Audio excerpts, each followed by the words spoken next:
From Crossways Publishing, in the English Standard Version of the Bible, a reading of the book of Ecclesiastes, chapters 5 and 6. Guard your steps when you go to the house of God. To draw near to listen is better than to offer the sacrifice of fools, for they do not know that they are doing evil.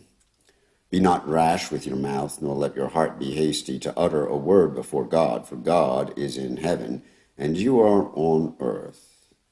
Therefore let your words be few. For a dream comes with much busyness, and a fool's voice with many words. When you vow a vow to God, do not delay paying it, for he has no pleasure in fools. Pay what you vow.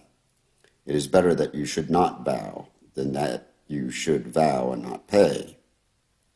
Let not your mouth lead you into sin, and do not say before the messenger that it was a mistake. Why should God be angry at your voice and destroy the work of your hands? For when dreams increase and words grow many, there is vanity. But God is the one you must fear. If you see in a province the oppression of the poor and the violation of justice and righteousness, do not be amazed at the matter. For the high official is watched by a higher, and there are yet higher ones over them. But this is gain for a land in every way, a king committed to cultivated fields. He who loves money will not be satisfied with money, nor he who loves wealth with his income. This also is vanity.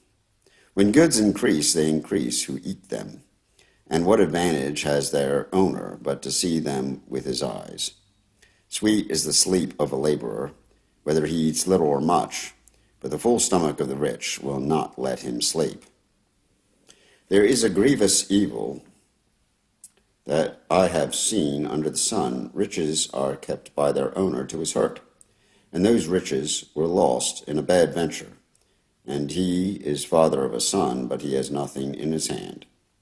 As he came from his mother's womb, he shall go again, naked as he came, and shall take nothing for his toil that he can carry away in his hand. This also is a grievous evil. Just as he came, so shall he go. And what gain is there to him who toils for the wind? Moreover, all his days he eats in darkness, in much vexation, and sickness and anger. Behold, what I have seen to be good and fitting is to eat and drink and find enjoyment in all the toil which one toils under the sun.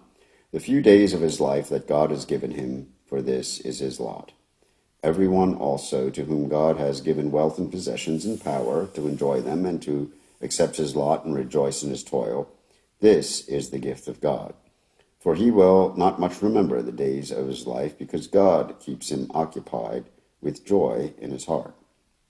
There is an evil that I have seen under the sun, and it lies heavy on mankind, a man to whom God gives wealth, possessions, and honor, so that he lacks nothing of all that he desires, yet God does not give him power to enjoy them, but a stranger enjoys them. This is vanity. It is a grievous evil. If a man fathers 100 children and lives many years, so that the days of his years are many, but his soul is not satisfied with life's good things, and he also has no burial, I say that a stillborn child is better off than he. For it comes in vanity and goes in darkness, and in darkness its name is covered. Moreover, it has not seen the sun or known anything, yet it finds rest rather than he, even though he should live 1,000 years, twice over, yet enjoy no good.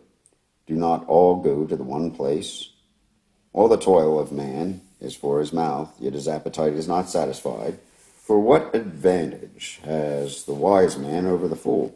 And what does the poor man have who knows how to conduct himself before the living? Better is the sight of the eyes than the wandering of the appetite. This also is vanity and striving after wind. Whatever has come to be has already been named, and it is known what man is, and that he is not able to dispute with one stronger than he. The more words, the more vanity. And what is the advantage to man? For who knows what is good for man while he lives the few days of his vain life, which he passes like a shadow? For who can tell man what will be after him? under the sun.